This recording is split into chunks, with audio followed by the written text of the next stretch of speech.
Banyak orang yang berbicara untuk membela diri. Padahal kalau dia diam, Allah yang bela dia. Kita ngebela diri kadang-kadang gak ngaruh. Karena pembelaan diri kita tuh dianggap subjektif. Tapi kalau Allah yang bela dia, Allah punya banyak cara dan Allah menggenggam hati manusia. Sehingga ketika misalnya kita ribut dengan seseorang, setelah kita menjelaskan duduk perkaranya, kita ngejelasin yang sebenarnya terjadi apa, udah cukup diam. Dan jangan melanjutkan perdebatan. Kenapa? Biar nanti sisanya Allah yang akan beresin. Nah, ini butuh apa untuk bisa kayak gini nih? Butuh iman. Karena kalau kita imannya lemah, kita kayak agak meragukan Allah bakal ngebelain kita. Padahal kita dalam posisi yang benar, mungkin kita akan terus-terusan bela diri. Kita akan tulis panjang sampai di scroll, kita akan narasi dengan kata-kata, kita akan berdebat, kita akan kerahkan semua teman-teman yang bisa ngebelain kita, kita akan cari semua argumen, kita akan cari semua kesalahan dia, dibalikin. Semua cara ini adalah cara orang untuk membela diri dengan cara berucap. Ternyata di Al-Quran, Allah pernah menceritakan kepada kita cara membela diri dengan diam. Bahkan kadang-kadang ketika kita membela diri dengan berucap, justru Allah menjauhkan dirinya dari kita. Allah pergi. Kenapa Allah pergi dari kita, berpaling dari kita? Karena saat kita membela diri dengan berucap, dengan ngomong, dengan broadcast, dengan komen, dengan bikin caption dan seterusnya, kadang-kadang di dalam kata-kata kita itu ada hal yang justru gak benar. Ada yang bohong, terpaksa gitu. Akhirnya gara-gara pengen bela diri kita jadi bohong. Gara-gara pengen bela diri kita jadi cari-cari kesalahan orang lain. Gara-gara pengen bela diri kita jadi buka aib. Gara-gara pengen bela diri kita jadi melebih-lebihkan sesuatu yang harusnya gak kayak gitu. Artinya justru karena kita berucap, karena kita ngomong malah jadi salah. Akhirnya orang gak respect, Allah lebih gak respect lagi. Sehingga malam ini kita pengen belajar tentang gimana cara menjemput keajaiban ketika kita punya masalah dengan seseorang lewat diam. Mungkin teman-teman sering mendengar hadis yang disampaikan oleh para penceramah, para ustadz. Hanya mungkin malam ini kita akan lebih banyak ngambil contoh. Karena saya pikir narasi-narasi ideal berupa ayat dan hadis udah banyak yang menyampaikan. Tapi membawanya dalam contoh konkret daily kehidupan kita itu mungkin gak semua orang aware. Karena emang kehidupan orang beda-beda. Apalagi misalnya seorang ustadz yang mungkin jarang main sosmed.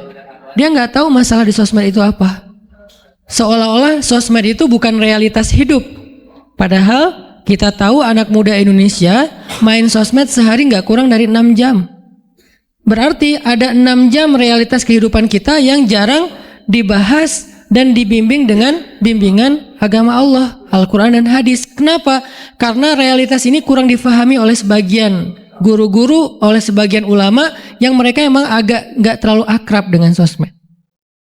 Mereka gak akrab dengan yang namanya Instagram, YouTube, Twitter, Line apalagi. Karena Line ini anak mudanya mungkin ABG banget kan. Jadi agak-agak kurang akrab. Kalaupun mereka pakai itu hanya karena soleh banget kali ya. Karena soleh banget jadi mereka pakainya sebatas sekedar share ceramah doang. Jadi gak main. Bukan pemain sosmed lah. Sekedar menggunakan sosmed sebagai media panggung ceramah. Udah share. Itu juga kadang-kadang yang nge-share-nya admin. Jadi gak ngulik gimana cara itu kurang ngulik. Padahal realitas sosmed itu udah jadi realitas daily kehidupan kita. 6 jam kita ada di sosmed dan 6 jam itu tetap waktu yang akan dihisap oleh Allah. Bukankah selain harta, selain tenaga, selain amal, waktu juga akan dihisap? Bismillahirrahmanirrahim. Assalamualaikum warahmatullahi wabarakatuh. Alhamdulillahirabbil alamin hamdan katsiran tayyiban mubarakan fih kama yuhibbu rabbuna wa yarda. Asyhadu an la ilaha illallah wahdahu la syarika lah wa asyhadu anna Muhammadan abduhu wa rasuluhu la nabiyya ba'dah.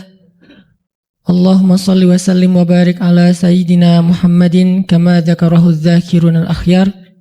Wa salli wa sallim wa barik ala sayyidina wa habibina Muhammadin makhtalafa al-lailu wan nahar. wa salli wa sallim wa barik ala sayyidina wa habibina wa azimina Muhammad wa alal muhajirin wal ansar. Rabbi shrah li sadri wa yassir li amri wahlul 'uqdatan min lisani yafqahu qawli.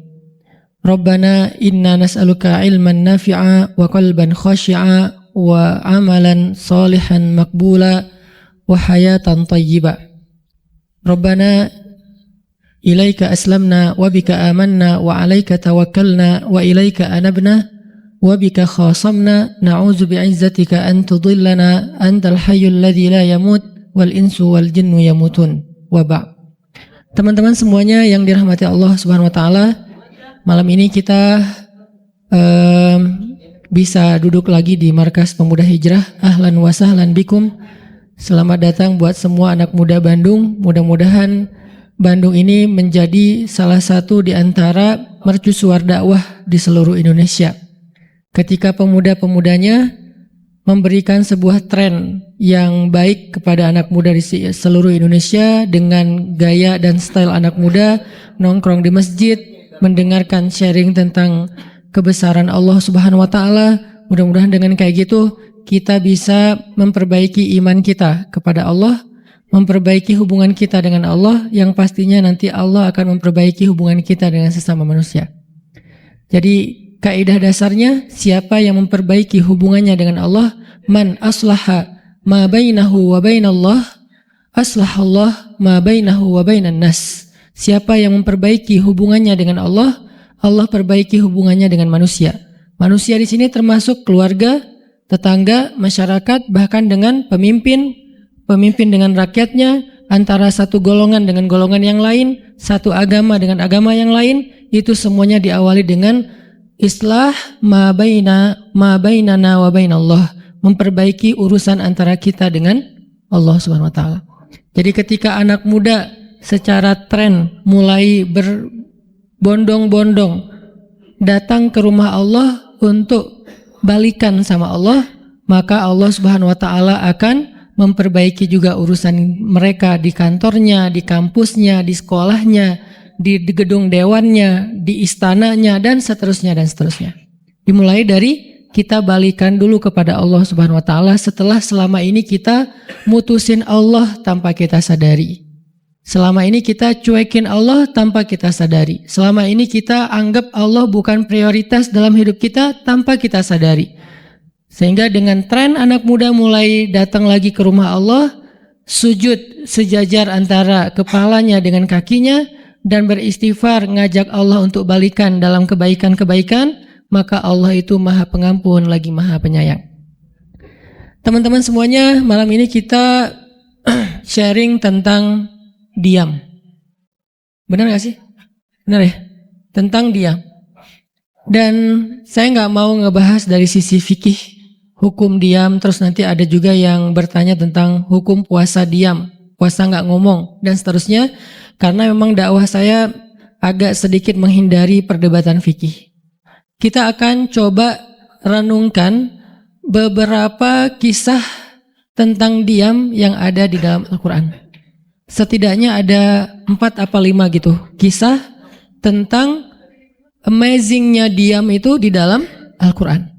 Yang menurut saya nih, setelah saya coba tadabbur beberapa ayat tentang kisah diam ini dalam Al-Quran, ternyata sama, poinnya tuh sama di antara semua kisah, bahwa diam kalau kita lakukan itu tepat dan kita punya alasan yang jelas, maka diam itu akan menjadi jalan lahirnya keajaiban dalam hidup kita. Jadi jalan munculnya keajaiban dalam hidup kita. Banyak orang yang berbicara untuk membela diri, padahal kalau dia diam, Allah yang bela dia. Kita ngebela diri kadang-kadang gak ngaruh, karena pembelaan diri kita tuh dianggap subjektif. Tapi kalau Allah yang bela dia, Allah punya banyak cara, dan Allah menggenggam hati manusia. Sehingga ketika misalnya kita ribut dengan seseorang, setelah kita menjelaskan duduk perkaranya, kita ngejelasin yang sebenarnya terjadi apa, udah cukup diam. Dan jangan melanjutkan perdebatan. Kenapa? Biar nanti sisanya Allah yang akan beresin. Nah, ini butuh apa untuk bisa kayak gini nih? butuh iman. Karena kalau kita imannya lemah, kita kayak agak meragukan Allah bakal ngebelain kita, padahal kita dalam posisi yang benar, mungkin kita akan terus-terusan bela diri. Kita akan tulis panjang sampai di scroll, kita akan narasi dengan kata-kata, kita akan berdebat, kita akan kerahkan semua teman-teman yang bisa ngebelain kita akan cari semua argumen, kita akan cari semua kesalahan dia dibalikin. Semua cara ini adalah cara orang untuk membela diri dengan cara berucap. Ternyata di Al-Quran Allah pernah menceritakan kepada kita cara membela diri dengan diam. Bahkan kadang-kadang ketika kita membela diri dengan berucap, justru Allah menjauhkan dirinya dari kita. Allah pergi. Kenapa Allah pergi dari kita, berpaling dari kita? Karena saat kita membela diri dengan berucap, dengan ngomong, dengan broadcast, dengan komen, dengan bikin caption dan seterusnya, kadang-kadang di dalam kata-kata kita itu ada hal yang justru gak benar. Ada yang bohong, terpaksa gitu. Akhirnya gara-gara pengen bela diri kita jadi bohong. Gara-gara pengen bela diri kita jadi cari-cari kesalahan orang lain. Gara-gara pengen bela diri kita jadi buka aib. Gara-gara pengen bela diri kita jadi melebih-lebihkan sesuatu yang harusnya gak kayak gitu. Artinya justru karena kita berucap, karena kita ngomong malah jadi salah. Akhirnya orang gak respect, Allah lebih gak respect lagi. Sehingga malam ini kita pengen belajar tentang gimana cara menjemput keajaiban ketika kita punya masalah dengan seseorang lewat diam. Mungkin teman-teman sering mendengar hadis yang disampaikan oleh para penceramah, para ustadz. Hanya mungkin malam ini kita akan lebih banyak ngambil contoh. Karena saya pikir narasi-narasi ideal berupa ayat dan hadis udah banyak yang menyampaikan. Tapi membawanya dalam contoh konkret daily kehidupan kita itu mungkin gak semua orang aware. Karena emang kehidupan orang beda-beda. Apalagi misalnya seorang ustadz yang mungkin jarang main sosmed. Dia gak tahu masalah di sosmed itu apa. Seolah-olah sosmed itu bukan realitas hidup. Padahal kita tahu anak muda Indonesia main sosmed sehari gak kurang dari 6 jam. Berarti ada 6 jam realitas kehidupan kita yang jarang dibahas dan dibimbing dengan bimbingan agama Allah, Al-Quran dan hadis. Kenapa? Karena realitas ini kurang difahami oleh sebagian guru-guru, oleh sebagian ulama yang mereka emang agak gak terlalu akrab dengan sosmed. Mereka gak akrab dengan yang namanya Instagram, YouTube, Twitter, Line apalagi. Karena Line ini anak mudanya mungkin ABG banget kan. Jadi agak-agak kurang akrab. Kalaupun mereka pakai itu hanya karena soleh banget kali ya. Karena soleh banget jadi mereka pakainya sebatas sekedar share ceramah doang. Jadi nggak main. Bukan pemain sosmed lah. Sekedar menggunakan sosmed sebagai media panggung ceramah. Udah share. Itu juga kadang-kadang yang nge-share-nya admin. Jadi nggak ngulik gimana cara itu kurang ngulik. Padahal realitas sosmed itu udah jadi realitas daily kehidupan kita. 6 jam kita ada di sosmed dan 6 jam itu tetap waktu yang akan dihisap oleh Allah. Bukankah selain harta, selain tenaga, selain amal, waktu juga akan dihisap? Maka waktu kita 6 jam itu apakah tidak ada hubungannya dengan agama? Ada banget. Sehingga saya mencoba untuk semampu saya bareng dengan kita semuanya belajar. Bisa nggak ya kita jadi smart netizen? Atau dalam kehidupan sehari-hari bisa jadi smart citizen dengan sikap diam. Gimana sikap diam smart citizennya? Lagi di jalan, ketika orang lain mungkin bikin kita bete, bikin kita emosi, bisa nggak kita diam? Di rumah ketika kita berselisih dengan pasangan, bisa nggak kita diam? Di kos-kosan ketika kita digedor-gedor terus minta uang kos-kosan sama bu kos, bisa nggak kita? Salah itu mah ngumpat ya? Salah contohnya. Ya gitulah pokoknya. Jadi kita akan coba bahas diam ini dari angle daily kehidupan kita. Karena saya lebih suka kayak gitu biar langsung praktis bisa dipakai. Memang hadis-hadisnya banyak. Salah satu yang paling terkenal, man kana yu'minu billahi wal yaumil akhir falyakul khairan aw liyasmut. Cuman contohnya doang yang beda-beda. Narasinya sama, kontennya sama. Cuman contohnya beda tergantung angle seorang ustadz dan wawasan kehidupan yang dia jalanin. Dia hidupnya sebagai apa? Kalau hidupnya sebagai seorang ustadz yang ada di dalam masjid, mungkin ya contoh-contohnya adalah tentang di dalam masjid, tentang bergaul sesama ustadz, dengan aktivis, manggilnya akhi ukhti. Tapi kalau dia kehidupannya main, berarti dia akan ngambil contoh tentang main. Gimana kita biar tetap bisa soleh walaupun kita lagi main, dan seterusnya. Tapi narasinya sama. Man kana yu'minu billahi wal yaumil akhir falyakul khairan aw liyasmut. Atau nanti cerita yang lain kata Nabi, yang paling banyak memasukkan orang ke dalam api neraka dua. Satu lisannya, kedua kemaluannya. Ini dua hal yang paling sering menyebabkan orang masuk neraka. Kalau kemaluannya kita tahu artinya dia hawa nafsu, syahwat. Kalau lisan ini ngomong, justru gara-gara kita ngomong banyak, kadang itu jadi kayak pemberat timbangan keburukan kita, dan itu tuh rugi gitu. Makanya kita perlu belajar. Bukan saya ngajak kita, yaudah kita diam aja seharian. Kayaknya agak kurang fair juga ya. Dan saya juga nggak diam seharian. Susah kalau untuk diam seharian, apalagi sama keluarga, kan kita butuh ngobrol sama teman. Ya serealistis mungkin dan senatural mungkin. Cuman kalau lagi ada kasus, bisa nggak nih kita diam? Terutama kalau lagi ada kasus. Terutama kalau lagi ada masalah. Dan saya yakin kita tuh pasti sering punya masalah dengan seseorang. Gimana caranya kita diam? Gimana cara Nabi diam ketika diomelin oleh Aisyah radhiyallahu anha? Ngomel, diam. Aisyah ngomel kepada Nabi, nggak menceritakan aib orang lain, nggak mencela, cuman ngomel karena lagi cemburu. Nabi diam.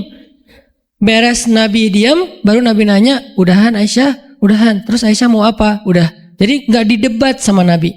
Padahal Nabi kalau mau mendebat, hadisnya banyak banget. Tinggal sesungguhnya saya bersabda, kan beres ya. Udah selesai. Tapi kok Nabi nggak pakai hadis? Kok malah kita yang pakai hadis Nabi untuk mendebat? Sementara Nabi pemilik hadis nggak pakai hadis buat berdebat. Kalaupun beliau berdebat, perdebatan yang positif, perdebatan yang konstruktif, yang membangun, yang memberikan hasil yang insya Allah tetap menjaga akhlak. Itu yang disebut dengan wajadilhum billati hiya ahsan. Tapi kalau dengan keluarga, Nabi itu nggak suka debat. Istrinya ngambek, istrinya rame-rame nggak mau nggak mau ngomong sama Nabi. Ya udah Nabi di mihrab ngomong aja sama Allah sama Jibril. Ternyata lebih dahsyat lagi. Ketika Nabi di mihrab ngomong sama Allah dan Jibril doang, akhirnya istri-istrinya lebih dari seminggu ngerasa kayak, nasib kita gimana ya, kok Nabi udah gak mau ngomong sama kita lagi, kok kita digantung gini gitu kan ya. Akhirnya turunlah ayat Al-Quran yang menegur istri-istri Nabi gara-gara perilaku mereka kepada Nabi. Ini menunjukkan bahwa ayat-ayat tentang diam itu menjadi solusi itu luar biasa loh. Dan saya pengen malam ini sebagai motivator, katanya sebagai motivator saya pengen memotivasi kita supaya kita percaya diam itu solusi. Diam itu keajaiban. Nggak usah komen itu ternyata, nggak nge-replay komen head itu ternyata bagus. Nggak usah terlibat dalam perdebatan di sosmed, itu tuh bagus banget. Saya hari ini tadi sore posting tentang update berita di Palestina. Ada seorang perempuan yang ditembak di perbatasan sama orang Israel. Kenapa saya turn off si komennya? Karena saya tahu ini akan mengundang emosi. Jadi takutnya malah kemana-mana kan. Jadi ngomong politik, jadi ngomong apa, mending di turn off aja deh. Tapi kalau yang lagi saya dibully, saya biasanya nggak nge-turn off. Yang di turn off tuh hal-hal yang sifatnya memunculkan polemik yang semakin melebar. Jadi kurang produktif. Akhirnya kita offin dulu komennya. Tapi saya tetap pengen share itu biar orang update berita dari sana tuh lagi apa. Dan mudah-mudahan saya berharap itu di repost orang banyak, akhirnya jadi minimal membangun awareness masyarakat dunia bahwa Palestina itu layak untuk merdeka. Dari dulu udah layak untuk merdeka sejak mereka dijajah oleh Israel. Itu aja doang sih kampanyenya. Tapi saya nggak mau kampanyenya melebar kemana-mana sehingga di offin dulu aja komennya. Kenapa? Off komen itu kadang-kadang bagian dari diam baik. Ngapain juga kita ladenin komen yang macam-macam walaupun mungkin komennya itu ada yang kita berpihak sama dia, sepaham dengan dia, ada yang beda. Tapi tetap aja saya lihat kadang-kadang komen itu berlebihan. Sampai muncul kalimat-kalimat mencela, sampai marah-marah, sampai caps lock tanda seru kan ya. Ini kan nggak nyaman lagi kan kalau udah kayak gini, mending diam. Nah, di sini kita pengen belajar diam itu ternyata ajaib. Diam itu ternyata benar-benar kata orang emas. Diam itu ternyata solusi. Diam itu ternyata pembelaan diri yang paling efektif. Kalau selama ini kita masih percaya membela diri yang paling efektif ngomong. Membela diri yang paling efektif itu bikin postingan. Membela diri yang paling efektif itu bikin caption yang bagus. Membela diri yang paling efektif itu komen. Membela diri yang paling efektif itu minta pembelaan dari manusia. Ternyata mungkin itu benar, tapi ada yang lebih efektif lagi. Membela diri dengan diam. Dan gimana cara membela diri dengan diam sampai mendatangkan keajaiban? Itu yang akan kita coba renungkan malam ini. Oke, yang pertama kita akan baca kisah diam di surat Maryam, surat favorit saya. Coba teman-teman buka surat Maryam, surat 19. Di dalam surat ini ada dua adegan diam. Pertama, adegan diamnya Nabi Zakaria. Yang kedua, adegan diamnya Maryam. Surat 19, surat Maryam, ayat 10.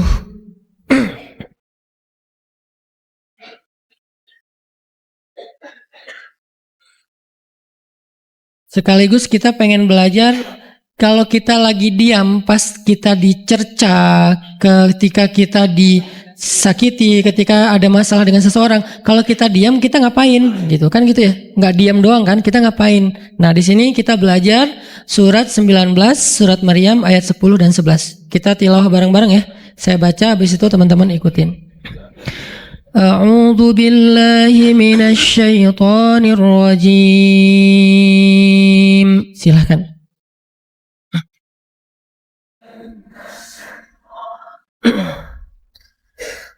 Bismillahirrahmanirrahim.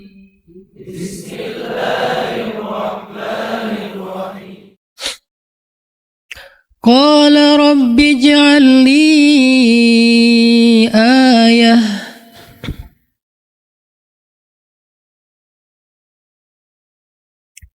Qala ayatuka alla tukalliman nasa thalatha layalin sawiyya.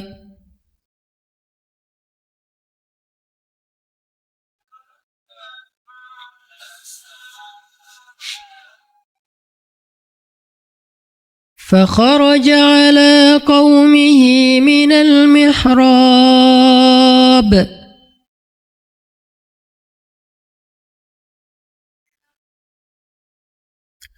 فأوحى إليهم أن سبحوا بكرة وعشيا.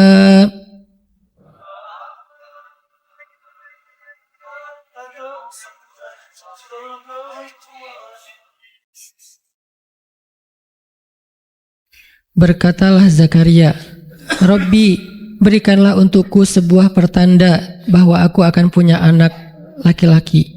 Allah berfirman, tanda-tanda bagimu adalah engkau tidak akan bisa berbicara dengan manusia selama 3 malam berturut-turut. Maka keluarlah Zakaria kepada kaumnya dari mihrabnya dan memberi mereka isyarat supaya mereka bertasbih kepada Allah setiap pagi dan petang. Ini adalah adegan, kita lanjutin sekitar 2 menit sebelum azan. Ini adalah adegan ketika Nabi Zakaria dapat berita gembira akan punya anak laki-laki. Karena Nabi Zakaria berdoa minta anak laki-laki dari sejak nikah sampai usia 80 tahun. Kurang lebih sekitar 50 tahun berdoa. Lama banget, ya Allah beri anak, ya Allah beri anak. Sampai iparnya udah punya anak keren namanya Maryam. Iparnya adalah Imran.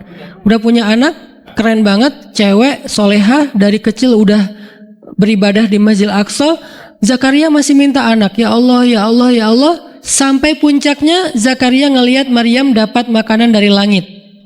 Zakaria datang ke mihrab Maryam, terus di situ udah ada makanan yang bukan dibawa oleh Zakaria. Zakaria nanya, anna laki hadza ya Maryam. Maryam dapat dari mana makanan ini? Kata Maryam, huwa min indillah, dari Allah, kata Maryam. Gimana caranya? Kata Maryam, Allah punya cara sendiri. Allah yarzuqu may yasha bighairi hisab. Terserah Allah gitu. Masya Allah, Masya Allah. Zakaria kagum sama Maryam. Langsung pergi ke mihrabnya Zakaria, sholat. Dan di dalam sholatnya Zakaria berdoa, hunalika da'a Zakaria rabbah. Di saat itulah Zakaria benar-benar nangis berdoa kepada Allah, ya Allah, Rabbi habli min ladunka dzurriyyatan thayyibah innaka sami'ud du'a. Ya Allah, beri saya anak seperti dia, seperti Maryam. Engkau maha mengijabah doa dan saya enggak pernah berputus asa meminta kepadamu. Udah 50 tahun lebih. Tiba-tiba Allah bilang, ya Zakaria, inna nubashiruka bi ghulam ismuhu Yahya lam naj'al lahu min qablu samia. Zakaria, sekarang kami akan perkenankan doamu, kamu akan punya anak, beri dia nama Yahya. Belum pernah ada anak seperti dia yang soleh di muka bumi. Zakaria kaget, walaupun doa, tapi beliau masih berpikir kayak, gimana caranya saya punya anak? Ini kayak tarik-tarikan antara logika manusia dengan iman. Imannya percaya Allah Maha Kuasa, tapi logikanya gimana caranya? Istri saya sudah tua, saya juga udah tua. Lalu Nabi Zakaria bertanya untuk biar lebih tenang, supaya logikanya nggak ragu lagi. Kalau imannya udah mantap, tinggal logika. Zakaria tanya, beri saya ij'al li ayah, beri saya bukti tanda gimana cara saya punya anak. Kata Allah, tandanya alla tukalliman nas salasa layalin sawiyya. Kamu tiba-tiba nggak bisa ngomong. Kamu sehat, kamu nggak punya masalah, tapi kamu nggak bisa ngomong. Mau ngomong tuh gak bisa. Kamu bisa tilawah, kamu bisa zikir, tapi kamu gak bisa ngomong. Bisa subhanallah, subhanallah, subhanallah. Bisa alhamdulillahi rabbil alamin. Gak bisa. Jadi baca Quran, kalau ada Quran, tapi dulu kan Taurat ya. Baca Taurat bisa, zikir bisa, hayya ala sholah, kalau azan ada azannya bisa. Pokoknya semua bisa kecuali mau ngomong tuh gak bisa. Masya Allah ya, luar biasa. Kenapa? Karena Allah pengen Zakaria zikir aja 3 hari. Jangan ngomong dengan manusia walaupun ucapannya baik kecuali zikir. Jadi kalau mau ngomong dengan manusia, subhanallah, masya Allah, alhamdulillah, bismillah. Cuman gitu doang ngomongnya. Gak bisa, lu mau kemana? Gak bisa. Insya Allah, gitu. Jadi cuman bisa zikir. Saking Allah pengen Zakaria menghabiskan 3 hari sebelum Allah tunjukkan keajaiban hanya dengan berzikir. Apa poinnya di sini? Kalau kita pengen ada keajaiban dalam diam, maka isilah diam kita dengan zikrullah. InsyaAllah nanti kita lanjutkan setelah sholat isya. Bismillahirrahmanirrahim. Teman-teman semuanya, kita lanjutkan tadabbur kita terhadap ayat di surat Maryam, ayat 10 dan 11, kisah keajaiban yang diperoleh oleh Nabi Zakaria alaihissalam. Dengan Allah anugerahkan untuk beliau anak yang super duper keren luar biasa yang bernama Yahya alaihissalam. Dan salah satu cara Allah subhanahu wa ta'ala mendidik Nabi Zakaria untuk menjemput keajaiban itu adalah Allah menyuruh Zakaria untuk diam dan mengisi diamnya dengan zikratullah bukratan wa asiyya, mengingat Allah pada waktu pagi dan pada waktu petang. Artinya diisi dengan zikir. Dan waktu itu Nabi Zakaria menurut ulama tafsir, beliau tidak cacat lisannya, benar-benar bisa ngomong. Hanya tidak bisa bicara dengan manusia tapi bisa berzikir. Jadi beliau bisa zikir, bisa mengucapkan kalimat-kalimat Alkitab yaitu Taurat. Beliau bisa membaca ayat-ayat Allah, beliau bisa mengucapkan kalimat bismillah dan seterusnya, tapi nggak bisa ngomong dengan manusia. Dan itu terjadi selama 3 malam.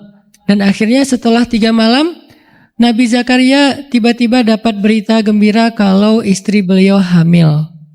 Ini pelajaran penting banget buat kita. Kalau ini pernah berlaku terjadi kepada Nabi Zakaria, keajaiban dengan cara kayak gini, maka ini juga akan terjadi kepada kita. Itulah alasan kenapa kisah tersebut direkam dalam Al-Quran, supaya dia menjadi pelajaran hudan lil muttaqin. Itu kenapa Allah katakan Al-Quran hudan lil muttaqin, petunjuk bagi orang yang bertakwa, orang yang pengen memperbaiki diri, orang yang pengen dapat solusi. Muttaqin, orang yang pengen wa may yattaqillaha yaj'al lahu makhraja, dapat jalan keluar. Wa yarzuqhu min haitsu la yahtasib, dikasih rezeki yang enggak terduga-duga. Wa may yattaqillaha yaj'al lahu min amrihi yusra, diberikan kemudahan. Wa may yattaqillaha yaj'al lahu yukaffir anhu sayyi'atihi, dihapuskan semua dosa. Wa yu'dhim lahu ajra, dikasih reward yang berlipat-lipat. Maka siapa yang pengen dapetin keajaiban-keajaiban orang bertakwa itu, maka jadikanlah Al-Quran sebagai petunjuknya, hudan lil muttaqin. Nah, gimana cara kita jadiin Al-Quran sebagai petunjuk? Jawabannya juga ada di ayat yang sama. La raiba fih, jangan ragukan ayat-ayat Al-Quran, termasuk kisah-kisah yang ada di dalamnya. Sehingga kalau kita benar-benar percaya kisah Nabi Zakaria mendapatkan keajaiban dengan cara diam dan zikir, maka kita coba terapin itu dalam masalah hidup kita, insya Allah kita juga akan mendapatkan keajaiban dan kejutan seperti yang didapatin oleh Nabi Zakaria. Itu pesan poin yang ada di dalam ayat 10 dan 11 surat Maryam. Sehingga buat sebagian orang yang mungkin ngerasa selama ini sering disakiti, sering dicuekin, sering didebat, sering diapain, jangan terlalu diladenin. Kadang-kadang ada teman saya nanya ke saya, Ustadz, ini ada yang ngomongin Ustadz gini di sosmed, perlu kita balas nggak nih? Saya bilang, udah diamin aja. Itu tuh santai, tapi sebetulnya itu ada kayak alasan kenapa saya memilih sikap itu. Bukan karena kayak males ribut. Sebetulnya kadang-kadang kan ribut itu kayak nyenengin ya, kayak olahraga emosi gitu kan. Rame-rame di sosmed itu kayak asik kan, kayak kita ngegame gitu kan. Jadi nge-replay komen-komen orang kayak lucu-lucuan gitu. Saya pernah lihat Rachel V-nya bagus juga sih. Ini bukan dalam hal negatif tapi positif, makanya saya sebutnya nama. Rachel itu kan main kemarin ke Australia sama New Zealand. Terus dia lagi foto-foto gitu di sana bareng dengan suaminya. Tiba-tiba ada yang komen, Sel, lo nggak cocok di tempat itu. Tempatnya bagus tapi gara-gara lo jadi kurang bagus gitu. Terus dia jawab, ya gue nggak cocok tapi dompet gue cocok, kata dia. Kadang-kadang perlu digituin juga sih ya, biar paham. Karena kata Ustaz Abdul Somad, sombong kepada orang yang sombong adalah sedekah. Tapi itu mah pilihan. Rachel memilih sikap santuy. Tapi dengan dia guyonin, kalau saya memilih sikap diam aja deh. Karena saya takut kalau saya ngomong malah jadi panjang debatnya, dan saya merasa nggak mampu untuk selalu membela diri dengan argumen. Karena membela diri dengan argumen kadang-kadang ya, kalau bahasa Ustaz Umar Mita, orang yang mencintaimu tidak butuh alasan, orang yang membencimu tidak akan menerima alasan. Jadi kayak ya udahlah, diamin aja. Ternyata dengan kita diam muncul aja keajaiban, banyak keajaiban.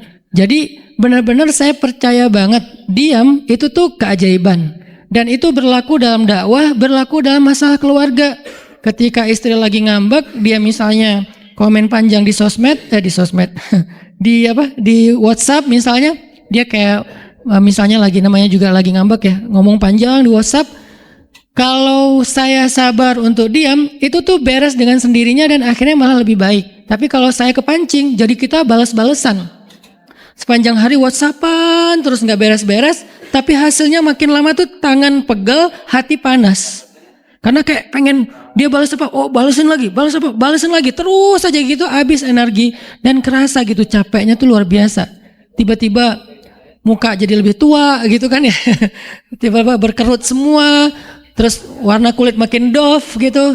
Ini gara-gara efek stres kali ya. Jadi intinya adalah jangan diladenin, diamin aja setelah kita klarifikasi fitnah. Kalau itu berbentuk fitnah, tetap kita butuh tabayun, klarifikasi biar tidak menyebar fitnah. Tapi beres klarifikasi nggak usah diperpanjang. Berapa kali mungkin teman-teman ngelihat, mungkin saya pernah nggak ada apa-apanya sih dibandingkan Ustadz Felix. Kalau beliau lebih pro lah dalam masalah kayak gini. Kalau saya beberapa kali dibully di sosmed, pernah nggak saya ladenin? Hampir nggak pernah. Cuman klarifikasi maksudnya, udah beres, diamin aja, diamin. Sepahit apapun, sepanas apapun kalimatnya, yang kadang-kadang Ustadz nggak baca, penasaran soalnya.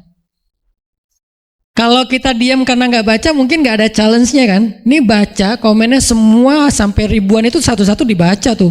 Oh gini ya, bisa gini ya orang ngomong teh. Terus aja dibacain satu-satu. Capek, cari air putih, minum lagi, baca lagi gitu. Terus sampai beres dibaca itu. Mungkin 2 hari lah baru khatam. Saking banyaknya komen. Tapi mencoba lagi belajar, bukan udah jago enggak, sama sekali enggak. Mencoba lagi belajar, bisa enggak setelah udah panas banget, gregetan banget, beberapa udah bisa banget tuh dibalesin, di replay. Jangan deh. Ada yang udah di replay panjang, dihapus lagi enggak jadi. Kenapa? Karena masih belajar yakin diam itu keajaiban. Dan selama ini saya ngebuktiin diam itu emang keajaiban. Kenapa? Karena Allah pernah mengisahkan kisah Zakaria dan kisah-kisah yang lain, bagaimana mereka dapetin keajaiban dengan cara diam. Ini yang kita coba pengen rubah sedikit persepsi kita. Nggak selalu bela diri dengan ngomong, kadang kita bela diri itu dengan diam. Nggak selalu kita dapetin keajaiban itu dengan hanya mengandalkan manusia, tapi justru kita dapetin keajaiban saat kita mengandalkan Allah Subhanahu wa Ta'ala. Itu tuh dahsyat. Yang kedua, sekarang setelah Nabi Zakaria dapat keajaiban anak yang soleh banget, sampai Allah kisahkan di ayat 13 gimana solehnya dia, 14, 15 dan seterusnya. Sekarang kita baca kisah kedua, yaitu kisah Sayyidah Maryam, yaitu ada di ayat 26. Petikannya ada di, cuplikannya ada di ayat 26. Kalau kisah Maryam mah dimulai dari ayat 16 ya. Tapi yang masalah diam itu ada di ayat 26, 27, 28 dan 29. Bismillahirrahmanirrahim. Silahkan.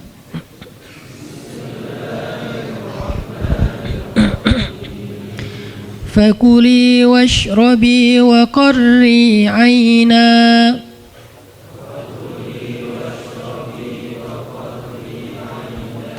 فإما ترين من البشر أحدا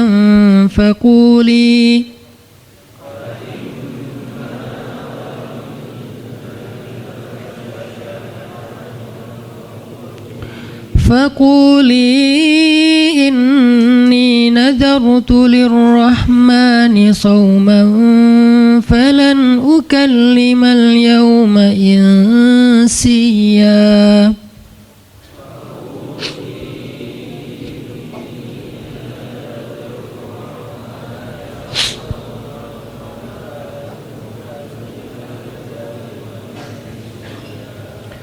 فأتت به قومها تحمله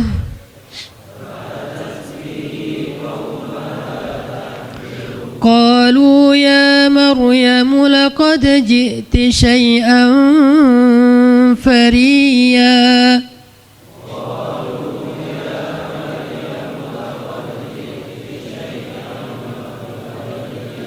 يا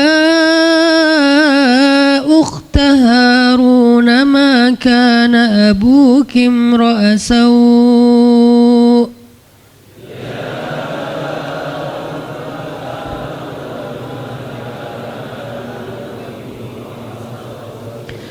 ما كان أبوك امرأ سوء وما كانت أمك بغيا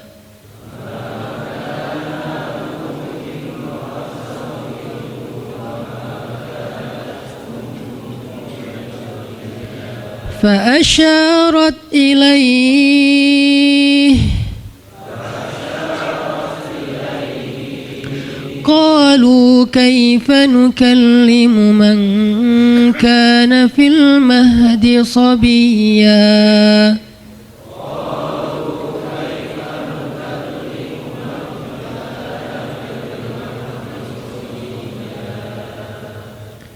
Dan maka makan dan minumlah dan bersenang hatilah engkau wahai Maryam, dan jika engkau bertemu dengan seseorang katakanlah sesungguhnya saya telah berazam untuk berpuasa pada hari ini dan saya tidak akan berbicara dengan manusia pada hari ini.